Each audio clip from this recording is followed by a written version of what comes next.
Hello, everyone. Thank you for joining me today. It's another amazing day, where we just come talk about different issues that have to do with mental health. This is Joel Osevo. Thank you for joining me today. And I'm so glad to be here every Monday on subject when we on the Wholeness Project. We just come talk about different issues that has to do with our relationship, our family, our mental health, and our spirituality. Today, I'm going to be focusing on a subject that is very key and important to us as human beings when it comes to our recovery, our journey in life. Whether you're having struggles with a relationship, you're having struggles with mental health, with family, with spirituality, the place of peer support, it's very important.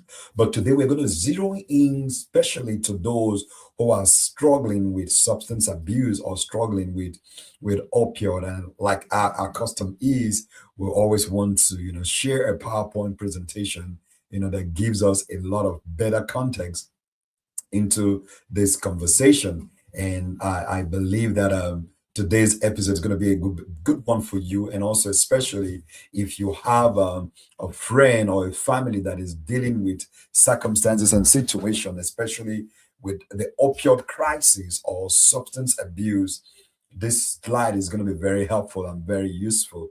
And today is just about bringing hope, healing, and community in the face of the opioid crisis. Or when you deal, even if you're dealing with substance abuse, the place of peer support is very, very important. I always like to go through some statistics that can help us, really think through this together. The first thing we want to know is this: that the reality we face when it comes to understanding the opioid crisis or just substance abuse is this: one, that 80,000 plus overdose deaths nationwide. In other words, there's 80,000 overdose deaths nationwide annually. Then it's also the number one leading cause of accidental death in US. And 75% involve opioids, synthetic or prescriptions.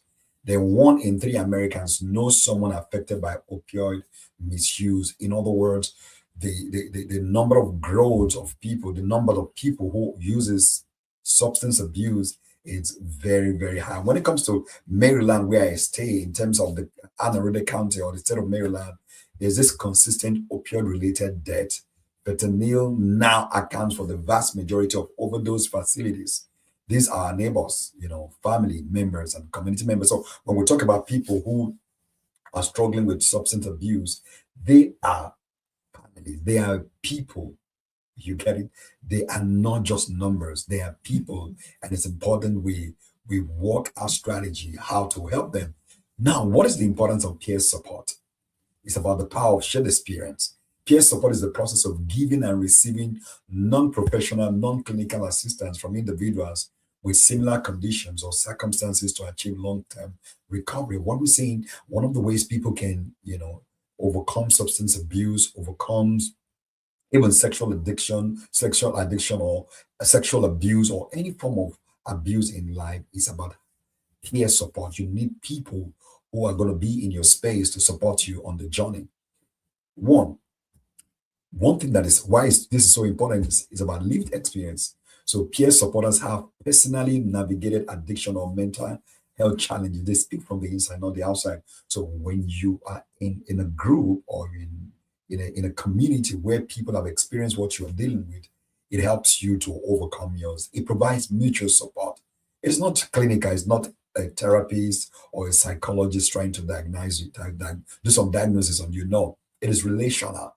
It helps flow both ways and is rooted in dignity, hope, and trust. So, in other words, we want people, as you're dealing with substance abuse, you're dealing with marital struggles, spiritual struggles, that mutual support is needed. Then it is non-judgmental. Peers meet people where they are free from stigma. A lot of the times when people are dealing with mental health issues, it brings a lot of stigma. But with the peer support system, it creates a safe space for honesty and growth. Then also the peer support system is a platform for hope. We call it a hope model. You know what that means? Recovery is possible when you're in a group, you're in a community with people who understand what you're going through, who have been where you're going through.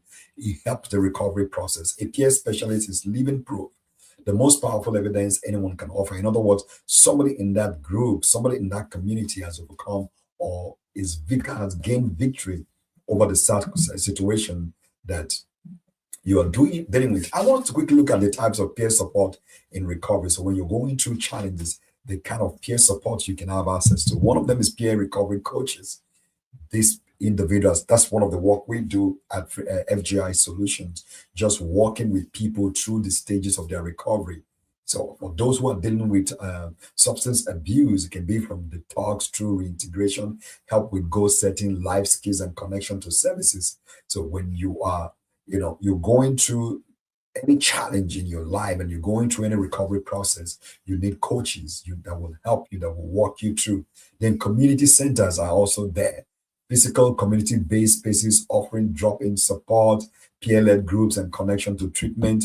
Referrals often the first door someone opens. So in other words, when you see a community that you can be part of that can help you in the journey, don't hesitate. A lot of the times when we withdraw, when we try to avoid, places and people who can support us, then you find out that it might just make the journey a little bit more challenging. Then warm hands-on. A trained peer meets someone in the ER immediately after an overdose. So sometimes when there's an overdose, having a trained peer individual within the community can also help provide immediate human connection as the critical window before discharge. Then faith-based peer support. So this is spirituality. So churches and ministry like Fragrance of Grace and so many other churches that are there can provide spiritually integrated peer support, prayer, accountability, and community restoration. Then another type of peer support is online and phone peer lines. So, for example, there's a 24-hour 7 peer run warm lines and text lines provide after-hour support and reduce crisis escalation for those in early recovery or high-risk period. So, when you're dealing with challenges, there are phone lines that are available there. They can help you, go through your recovery process. Then there's also the family peer support. Family members of those struggling also need peer support. So it's about providing care for the caregiver, people who understand the pain, chaos, and hope of loving someone with addiction. A lot of the times, being a caregiver to a loved one dealing with substance abuse, dealing with marital abuse, dealing with health abuse, dealing with mental health challenges can take a whole lot of toll on the body, on the space of the caregivers. So it's important that caregivers too have that opportunity for family support. Now, why does peer support work? Why do you need a community? When you're going through any mental health challenge in life, it reduces relapse rates when peer support is included in treatment. So when that community is there, whatever you're dealing with, you are able to manage it better.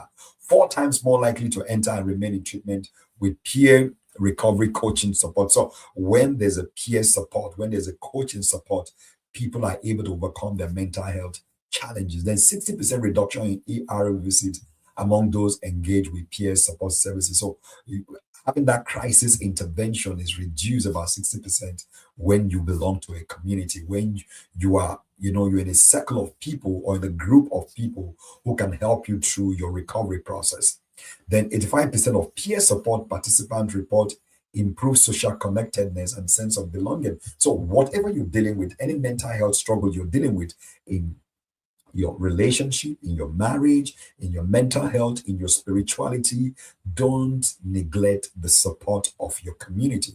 You need peer support, you need community, you need that sincere, trusted group that can support your journey. Don't keep silent. You might be going through a divorce, you might be going through a health challenge, you might be going through a financial challenge, you might be going through so many life struggles. Don't neglect peer support. They have a way of helping you overcome the challenges that you are dealing with. Understanding the recovery journey. So, a lot of people are going to be at different phases of their recovery journey. The first phase is what we call pre-contemplation. At this stage, an individual might not be ready to change, may deny there is a problem. Peer support plants seeds of hope. Now, Sometimes you are dealing with a mental health issue, you are dealing with a relationship issue, a marital issue, a family issue, a spiritual issue. And sometimes you might not just be ready to change. You might just like the status quo. Or you might just deny that there's a problem. But one of the ways that you can have recovery, you can start that recovery journey is be part of a peer group, be part of a support group. Because being part of a support group plants the seed of hope. Because we need healing, we need hope, we need recovery in our life's journey. Another stage is the contemplation. Here, an individual can be aware of what the problem is. They are weighing the pros and the cons. I know what the problem is. I know what the marital issue is. I know what the health issue is. I know what the business challenges are. I know what the mental health struggle are. With a peer support, it validates and reduce any confusion in your mind, any ambivalence, and also without judgment. You'll be in a group, you'll be in a place where people do not judge you for your shortcomings, for your struggles, and for your challenges. Then also preparation, getting ready to at the preparation stage, this individual there, you're getting ready to take action. Peer helps identify treatment options and reduces barriers. So sometimes, even when you are prepared to take the next phase, being part of a support group helps you to deal with quite a lot of those phases. Then, at the action level, an individual who is at the action stage or of the recovery journey is actively engaged in recovery. And when you walk alongside with other peers, you celebrate your milestones and it helps to prevent isolation. So, the goal is to get everybody to get to the place of where they are prepared and they are ready to take the actions because sometimes people know what they are dealing with, but they're not willing to take that action that will help them in their recovery journey. Then maintenance at the maintenance level is important because here you have this sustained recovery long term.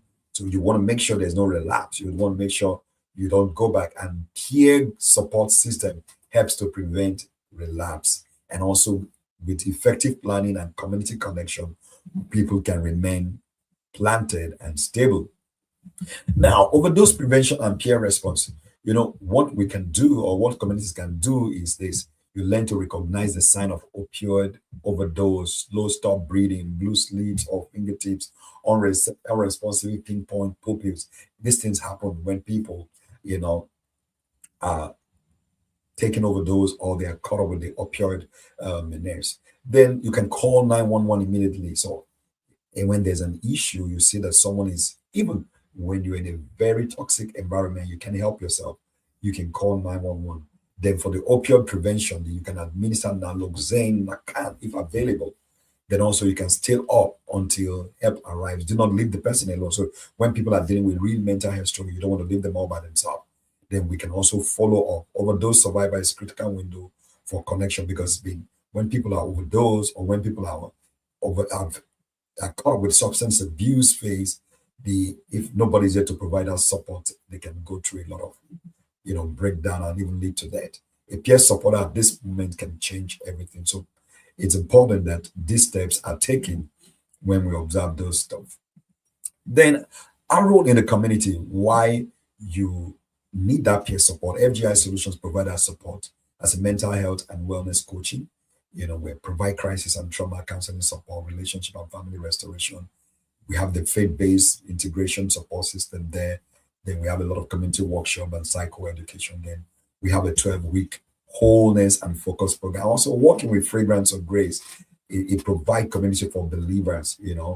There's healing opportunity, faith-based integrated. People are prayed for, people are shared with. So whatever you're dealing with, whether you're dealing with substance abuse, you're dealing with opioid, you're dealing with relationship, marital, mental health, spiritual struggles, you need a recovery community that can help you.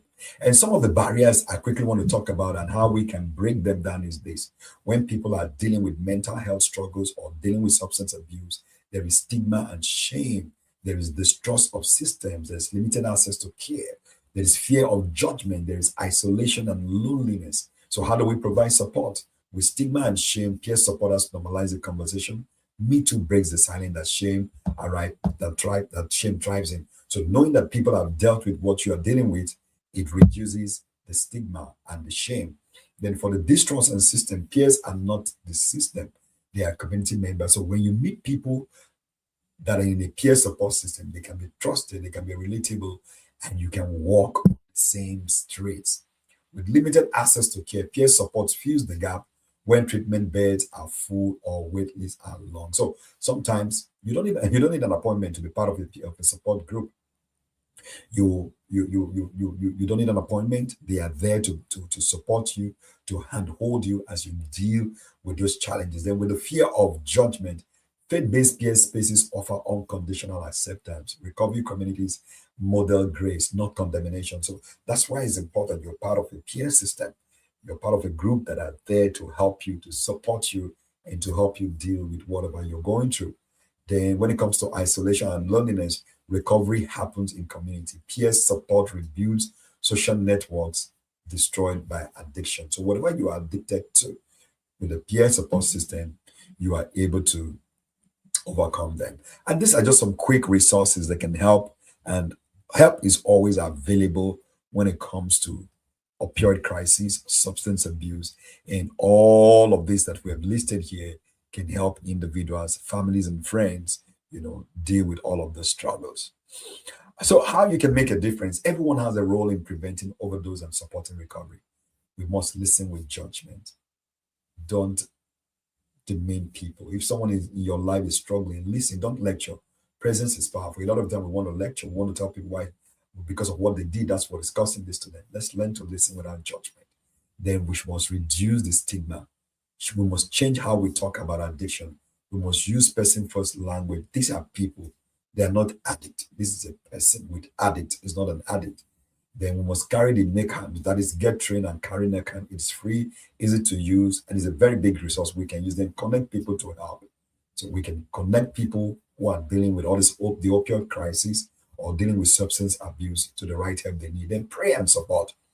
For our faith communities, prayer, community meals, visitation, and belonging matter in recovery. This is very critical. Excuse me. Then share your story. If you're in a recovery, your story is a weapon against shame. So whatever you have overcome, whatever you have dealt with, it can help other people go through it. And so here, we just want to say here in this short episode that recovery is possible. It begins with community. Whatever you are dealing with, even if you're dealing with relationship challenges, you're dealing with marital struggles, you're dealing with mental health challenges, you're dealing with financial struggles, you're dealing with spiritual issues, being part of a community helps a lot. And at FGI Solutions Incorporated, working with Fragrance of Grace, this help is available. You don't want to go through life all by yourself. You don't want to go through the struggles all by yourself. With help, you can always overcome this. Yeah, I've been sharing today how we can gain recovery through life challenges. A lot of the times when we're dealing with relationship struggles, you're dealing with marital struggles, you're dealing with mental health struggles, also dealing with spirituality challenges, you need peer support. You need people that will help you on your recovery journey. I know with people, with human beings, there's a lot of drama with us. There's a lot of gossiping, a lot of slandering, a lot of backbiting, a lot of people just talking about you. You know what? It's a good thing you are alive. People talk about people who are alive. That's what I always say. People talk about people who are alive. When anyone is dead, no one is going to talk about a dead man or a dead woman. But as long as you're alive, expect the drama from humanity. But you need a peer support community that can provide you with the support you need on your recovery. Life is going to beat you so hard. Life is going to beat us so hard. Relationship, finances, health, business, career. We are all going to take the heat in life. We are living in a world, in an economy where people are greedy, people are selfish, people think about themselves. And when that happens, the other party is left suffering. That's why you need a good peer community. And at Fragrance of Grace and also FGI Solutions Incorporated, we provide coaching services that work with people, whatever you're dealing with. You're dealing with loneliness, you're dealing with isolation, you're dealing with anxiety, you're dealing with depression, you're dealing with marital struggles, you're dealing with relationship, career issues, job issues, even issues with young adults and adolescents. This is a solid peer community that can help you. And so if you need that help, what you can give us a call. Our number is +1 443 949 811 89815. You can send us an email at joelosebo fragranceofgrace.org, or you can go to www.joelosebo.com and just schedule an appointment. We're going to have a quick 15 to 30 minutes discovery call where we're just going to talk about what you're dealing with and just see how we can work with you on your journey. You need recovery. You need recovery. You need peer support, and you need a very strong community that will help you recover from whatever you are dealing with. My name is Joel Osebo again. I'm a relationship and mental health coach. I've been talking about peer support and recovery, and I look forward to seeing you next week, Monday, same time, 9:15 a.m. Eastern Time Zone, as I talk more about other issues that affect your relationship, your marriage, your mental health, and also your spirituality. Bye for now.